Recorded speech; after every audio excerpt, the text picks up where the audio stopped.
Malu Maravilha e sua querida irmã Lorena saíram para passear numa linda floresta. As duas meninas prometeram ficar juntas o tempo todo, porque nessa floresta existe uma maluca que sequestra as crianças. A maluca da floresta é conhecida pela sua risada, que lembra a risada de uma bruxa. Quando ela solta a sua risada,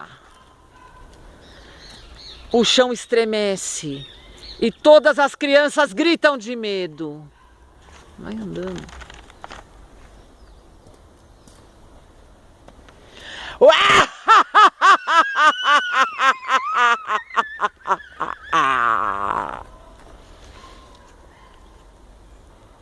As crianças correm e ficam perdidas. Outra gargalhada.